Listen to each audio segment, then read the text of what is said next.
नमस्कार विद्यार्थी मित्रांनो, मी बालाजी सोमवंशी. आपलं माझ्या मॅथ्स अँड टेक्नॉलॉजी या यूट्यूब चॅनलमध्ये स्वागत आहे. आजच्या व्हिडिओमध्ये आपण इयत्ता 10वी गणित सेतू अभ्यासक्रम त्यामधील दिवस 40वा पाहणार आहोत. तुम्ही जर माझं चॅनल सबस्क्राईब केलं नसेल तर माझं चॅनल सबस्क्राईब करा. चला तर मग दिवस 40वा पाहूया. दिवस 40वा घटक आहे मूलभूत निर्देशक, भूमिती, कोऑर्डिनेट, जॉमेट्री. उपघटक आहे बिंदू आणि निर्देशक व स्थान. क्षमता विधाने आहेत. प्रतलातील प्रत्येक बिंदूशी निगडीत निर्देशकांच्या जोडीचा अर्थ सांगता येणे, निर्देशकांचा उपयोग करून विशिष्ट बिंदूचे वर्णन करता येणे, दिलेल्या निर्देशकांचा उपयोग करून बिंदू स्थापन करता येणे, प्रतलातील बिंदूंचे निर्देशक सांगता येणे. काही महत्त्वाचे मुद्दे दिलेत. आता या ठिकाणी अगोदर हे आकृतीचं निरीक्षण करा. ही आडवी जी रेषा आहे याला आपण म्हणणार आहोत एक्स अक्ष आणि ही उभी जी रेषा आहे याला काय म्हणायचं आहे, वाय अक्ष. मग या एक्स अक्षावर हे दोन ज्या ठिकाणी एक्स अक्ष आणि वाय अक्ष ज्या ठिकाणी छेदतात त्या छेदनबिंदूला म्हणायचं आहे आरंभ बिंदू आणि ह्या आरंभ बिंदूचे निर्देशक घ्यायचे 0,0. मग आता इथून उजवीकडं 1 2 3 4 5 आणि डावीकडं असेल -1 -2 -3 -4 -5 -6 -7 असंच वाढत जाईल. आणि इकडं वरच्या बाजूला काय असेल -1 2 3 4 5 6 आणि खालच्या बाजूला वाय अक्षावर -1 -2 -3 -4 -5 अशा पद्धतीने. म्हणून ह्या एका ह्याचे किती भाग झाले एकूण, ह्या दोन रेषेमुळे एकूण 4 भाग पडले.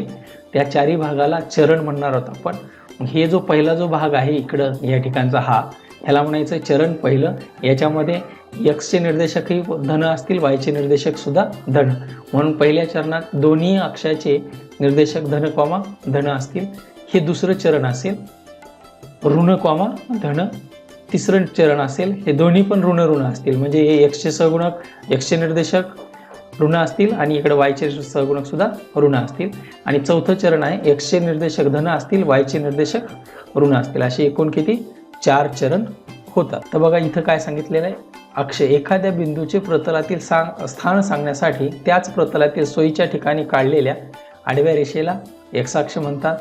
एक्स अक्षावरील 0 निर्देशक असलेल्या बिंदूतून एक्स अक्षाला लंब असणारी दुसरी रेषा काढणे म्हणजेच वाय अक्ष. आरंभ बिंदू, दोन अक्षांच्या छेदनबिंदूला आरंभ बिंदू म्हणतात. तो ओ या इंग्रजी अक्षराने दाखवितात.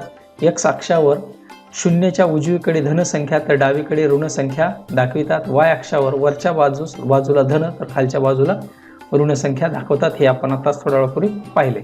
चरण कशाला म्हणायचं, एक्स आणि वाय अक्षामुळे प्रतलाचे 4 विभाग होतात. त्या प्रत्येक विभागाला चरण म्हणतात. आकृतीत दाखवल्यामुळे चरणांना प्रतिघटिवत क्रमांक दिले आहेत, म्हणजे घड्याळाच्या काट्याच्या विरुद्ध दिशेने. आता इथं पहिलं दुसरं ते घड्याळाचे काटे जसे फिरतात त्याच्या उलट दिशेने दिलेले आहेत.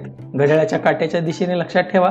किंवा तुम्ही एखाद्या मंदिरात जर गेला असाल, मंदिराला जशी फेरी मारता तुम्ही तर त्याच्या उलट फेरी कशी मारतो आपण, उलट फेरी मारत नाहीत पण उलट फेरीच्या क्रमानं हे चरणाला क्रमांक दिलेले आहेत असं लक्षात ठेवू शकता तुम्ही. आणि या चरणामध्ये अक्षावरील बिंदू समाविष्ट केले जात नाहीत. आता ह्या चरणामध्ये अक्षावरील बिंदू असतील का, अक्षावरचे बिंदू या चरणामध्ये घेतले जात नाही. तर बिंदूचे निर्देशक, बिंदूचा एक्स निर्देशक म्हणजे त्याचे वाय अक्षापासूनचे लंबांतर तर वाय निर्देशक म्हणजे त्याचे एक्स अक्षापासूनचे लंबांतर होय.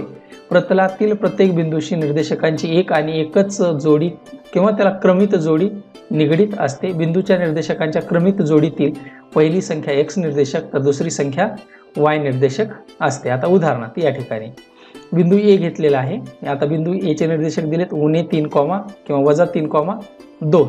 तर पहिला निर्देशक कोणाचा असेल, एक्सचा निर्देशक. मग त्याला कोणता म्हणायचा, एक्स निर्देशक. तो किती आहे आणि इकडचा कोणता आहे 2, हा कुठला असेल वाय निर्देशक. 2 कोणता आहे वाय निर्देशक. मग एक्स निर्देशक म्हणजे एक्स अक्षाकडचा अंतर बघा, म्हणजे एक्स अक्षावरचा लंब म्हणजेच हा असेल -3 आणि इकडचा असेल वाय निर्देशक -2. तर बिंदूचे स्थान व त्याचे निर्देशक, पहिल्या चरणातील प्रत्येक बिंदूचे निर्देशक धन असतात. दुसऱ्या चरणातील प्रत्येक बिंदूचे निर्देशक ऋण असतात. तिसऱ्या चरणातील प्रत्येक बिंदूचे निर्देशक ऋण असतात. चौथ्या चरणातील प्रत्येक बिंदूचे निर्देशक धन असतात. हे आता पाहिलंच आपण, तुम्हाला प्रत्यक्ष आकृतीमध्ये सांगितलेलं होतं. एक्स अक्षावर प्रत्येक बिंदूचा वाय निर्देशक 0 असतो, हे महत्त्वाचं आहे. एक्स अक्षावरील प्रत्येक बिंदूचा वाय निर्देशक 0 असतो तर वाय अक्षावरील प्रत्येक बिंदूचा एक्स निर्देशक 0 असतो. आरंभ बिंदूचे निर्देशक 0,0 असतात. याच्यावर काही स्वाध्याय दिलेले आहेत. प्रश्न पहिला, खालील बहुपर्यायी प्रश्नांच्या दिलेल्या उत्तरापैकी अचूक पर्याय निवडा. त्यामध्ये प्रश्न पहिला, वाय अक्षावरील कोणत्याही बिंदूचे निर्देशक कोणत्या रूपात असतात. आता वाय अक्षावरील निर्देशक लिहायचेत, म्हणजेच वाय अक्षावरील कोणताही बिंदू घेतला तर त्याचा एक्स निर्देशक कसा असतो, 0 असतो. म्हणून पहिला निर्देशक 0 असणारा कोणता आहे, या ठिकाणी बी. म्हणून उत्तर काय असेल, वाय अक्षावरील कोणत्याही बिंदूचे निर्देशक कोणत्या रूपात असतात, तर 0, बी रूपात असतात. 0, कारण वाय अक्षावर आहे म्हणजे एक्सचा निर्देशक काय घेणार आहात, 0. दुसरा प्रश्न, -5,7 हा बिंदू कोणत्या चरणात असेल. आता ऋण 5 कोणत्या ठिकाणी येते बघा, आलेखा समोर जर डोळ्यासमोर घेतला आपण तर ऋण 5 आणि 7 कसं आहे, धन, म्हणजेच हे पहिलं दुसरं चरण येईल. कोणतं चरण येईल, दुसऱ्या, हा बिंदू दुसऱ्या चरणामध्ये येतो. म्हणून सी उत्तर बरोबर असेल आपलं दुसऱ्या चरणामध्ये. प्रश्न दुसरा, पुढील कृती पूर्ण करा. खाली काही बिंदूचे निर्देशक दिले आहेत, त्यांचे स्थान सांगा. मग ते कुठं चरणावर आहेत का अक्षावर आहेत. आता ऋण 4, ऋण 3 माहिती आहे, दोन्ही ऋण आहेत. म्हणजे कोणत्या चरणामध्ये जाईल, हे तिसरे चरण. कितवं चरण, तिसरे चरण. असं 3 रोमन लिपीत लिहा किंवा तिसरे चरण असं सुद्धा लिहू शकता. 0, ऋण 5. आता 0 कुणाचा आहे, एक्सचा, आणि उणे 5 कुणाचा आहे, ऋण 5 वाय अक्षाचा. म्हणून हे कोणत्या अक्षावर असेल, वाय अक्षावर. हा बिंदू कुठं असेल, वाय अक्षावर असणार आहे. नंतर 3.5, 4.2 कुठं असेल, हा कोणत्या चरणात असेल, पहिल्या चरणामध्ये, पहिले चरण. नंतर 7,0 हा कुठं असेल, 7 कुणाचा, एक्स अक्षाचा, आणि हे कुठं आहे, 0 वाय अक्षाचा. म्हणजेच कोणत्या अक्षावर असेल, हे एक्स अक्षावर बिंदू असेल. हा कुठं असेल, एक्स अक्षावर बिंदू असेल. नंतर ऋण 5, 7.5. आता पहिला एक्स निर्देशक ऋण आहे आणि वाय निर्देशक कसा आहे, एक्स निर्देशक ऋण, वाय निर्देशक धन.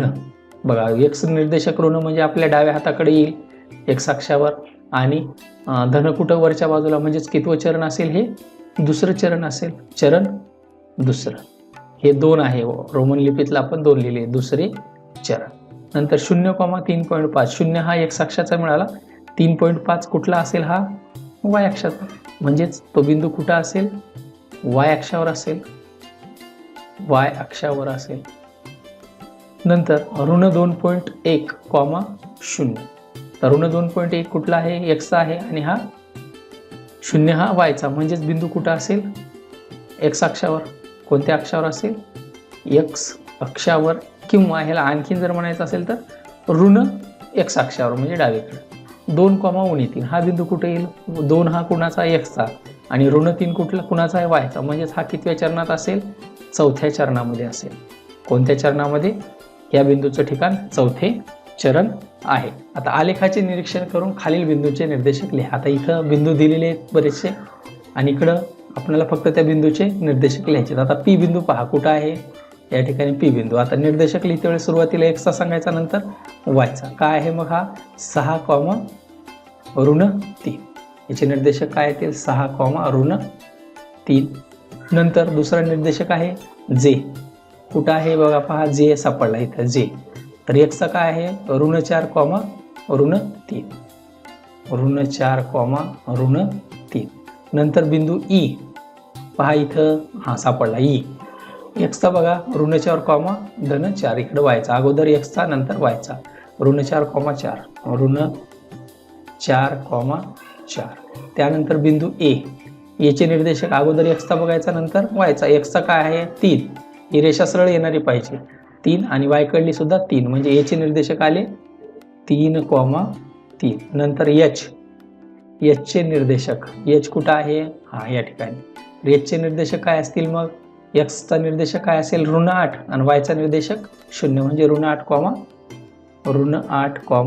0. नंतर सी कुठं आहे, सी पहा सापडतोय पहा. कोणता बिंदू सांगितलाय आपल्याला, बिंदू सांगितलाय सी. हा इकडे वरच्या बाजूला आहे, आपण खाली शोधतोय, या ठिकाणी सी. सीचे निर्देशक काय असेल, आता एक्स निर्देशक वाय अक्षावर म्हणजे 0,7.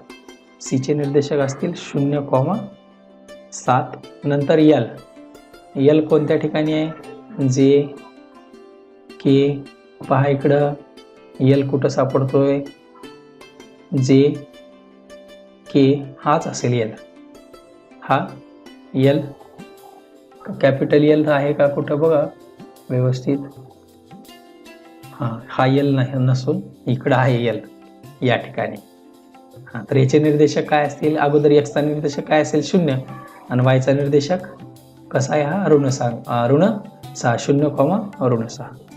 0, ऋण 6. आणि पाहते वेळेस थोडं काळजीपूर्वक पहा सर्व बिंदू. क्यूचा निर्देशक क्यू पहा कुठं सापडतोय का, या ठिकाणी सापडला क्यू. कुठं आहे तो एक्स अक्षावर, मग एक्सचा निर्देशक 4 आणि वायचा निर्देशक 0 म्हणजे 4,0.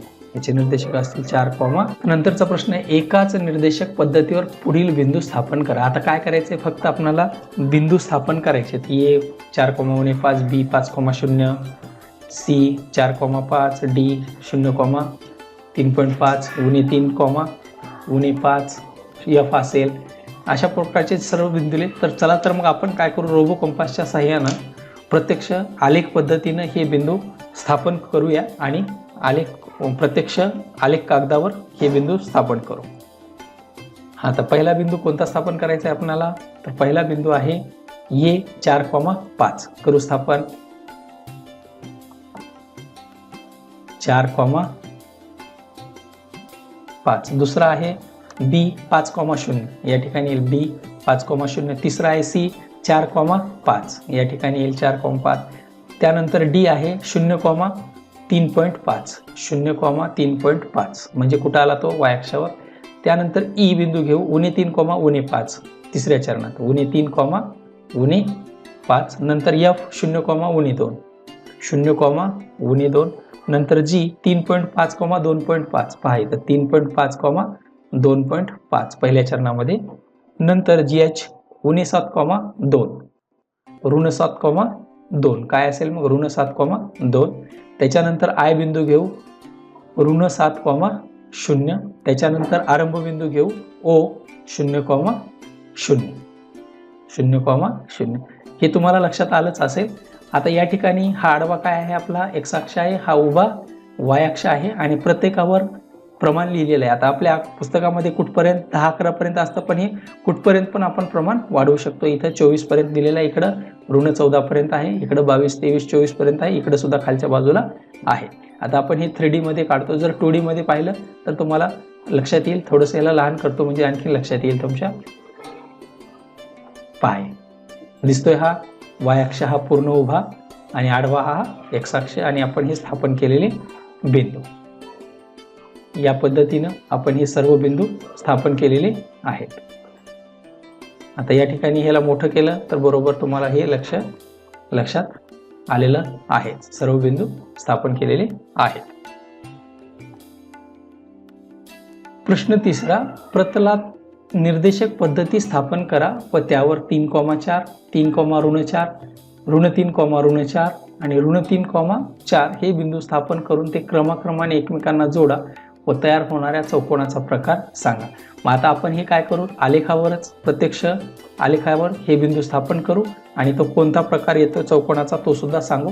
पण या ठिकाणी काय करू, आपण ह्या बिंदूला काही नावं दिले नाहीत तर आपण PQRS हे नावं देऊ.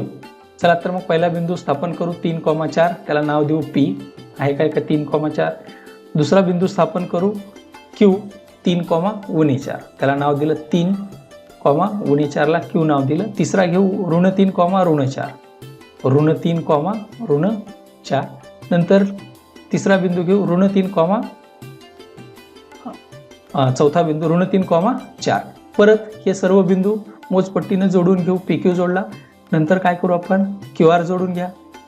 मोजपट्टीने QR जोडू. नंतर त्याच पद्धतीनं RS जोडून घेऊ. आता मोजपट्टीच्या सहाय्यानं RS जोडून घेतला. नंतर SP सुद्धा जोडून घेऊ मोजपट्टीनं. SP जोडलं. आता तयार होणारा चौकोन कोणत्या प्रकारचा असेल पहा. तर तयार होणारा चौकोन हा काय आहे, आयात असेल, रेक्टँगल असेल, समोरासमोरील बाजू एकरूप आहेत. SP बरोबर QR असेल आणि SR बरोबर PQ असणार आहे. म्हणून तयार होणारा चौकोन कोणता असेल, type of quadrilateral is rectangle. Rectangle म्हणजेच आयात किंवा त्याला आणखीन काटकोन चौकोन असं सुद्धा आपण म्हणतो. अशा प्रकारे आपण निर्देशक भूमितीमधील दिवस 40वा पाहिलेला आहे. धन्यवाद.